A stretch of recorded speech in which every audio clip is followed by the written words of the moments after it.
there's a libertarian streak, some would say, in both not just Alaska but also the western interior west of the country that has made it hard for Democrats to be successful. But some people think that might be shifting because of some of the things the Bush administration has done in regards to constitutional principles. Are you seeing that be a factor in the race in Alaska?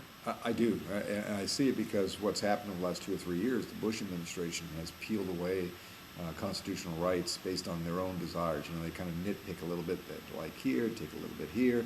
Before you know it, they're peeling away the Constitution. In Alaska, we have a very strong privacy right in our Constitution. It's a very strong level of support for it. We are libertarians in a certain way on individual rights and our privacy. I'm a strong supporter in Alaska. The gun rights issue is very important, the Second Amendment. But like every amendment of the Constitution, they all need to be protected. And I think what you have seen with the Bush administration, with the senator that's currently there from Alaska, they have peeled away these rights. And as a mayor, I've seen it when I was told that we got to keep track of people who are checking out books at our library. I said, what are you, insane? Well, I mean, that's outrageous that we would even be thinking of those kinds of things. We have to get it back in the hands of the Constitution. What I believe is our fundamental right, and that is you don't nitpick little pieces away for the benefit of what some call national security, but really it's fear, and they're using fear to peel away our rights. And so I think Democrats like myself, and take John Tester 2 years ago in Montana, we have a different kind of view that we're libertarian on these issues, keep away government, protect our constitutional rights, and don't use fear to meddle with the Constitution. And that's what they've been doing the last 4 or 5 years. And our senator has bought into that whole bill of sale. And I think it's a dangerous thing, a dangerous slide we're really on. Last question I want to ask you. You are wearing a Netroots candidate button. There are definitely folks, I think, in the political class, in the punditocracy, in the Washington establishment that look at the Netroots. I like that. They look at the Netroots as sort of a peanut gallery. This is the riffraff. These are the ranters and ravers on the fringes of politics. Why would you take a risk and identify yourself as a Netroots candidate?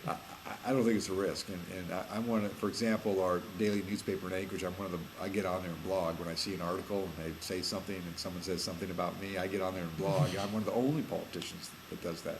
But I think it's a different day and different time. I mean, I remember when I ran my second mayor's race that I lost in 2000, and I introduced the concept of a web page. And I'm so happy that I was able to get Begich.com. That's my webpage, and I still have it today. I mean, that's a rare thing to get that, when people want to know what office I'm in, just Begich.com. And I think what's the power of the net and the power of this new generation of technology is where we're going. And I blog, we use video, we do it all. And I think people who say they're the fringe, well, it's the future, and that's what people better really think about. Now, we can argue over the politics because the web is all kinds of politics. It's heavy one direction, there's no question about it. But when you look at the dynamics of what goes on, when you have an article on a paper and then you watch the engagement from both sides, that's what's powerful about it. And I think, when people say Netroots, I think of this whole system of engagement on a level that's never been done before. And even though I use my real name when I blog, and people actually question that several times. Who are you really? And I had to explain, it's me, it really is. So I had to do some credentialing to make them understand it was me. But I like it because that is truly a great way to communicate. Now, sometimes they get off kilter on both ends of the equation, but I think it's a great way to tap into people who may never come to a public meeting, never send you a letter or an email, but they want to communicate or they want to hear what you have to say, and their vehicle is the computer and the net.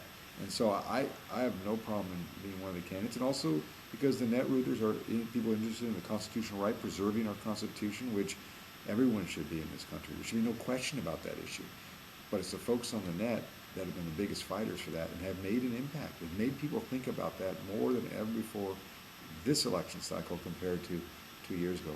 When the Constitution gets stripped away, the first people on the docket are the folks on the net. I think that's great because the contact is all over the place. And just, to be very frank also about the campaign. I mean, we just announced our last quarter fundraising. We had over 4,100 donors. An average 75% are under $100 or less. which we love, because that's people power, that's grassroots, it's people engaging, and that's what this vehicle does. Excellent. Thank you so much. Okay, thanks.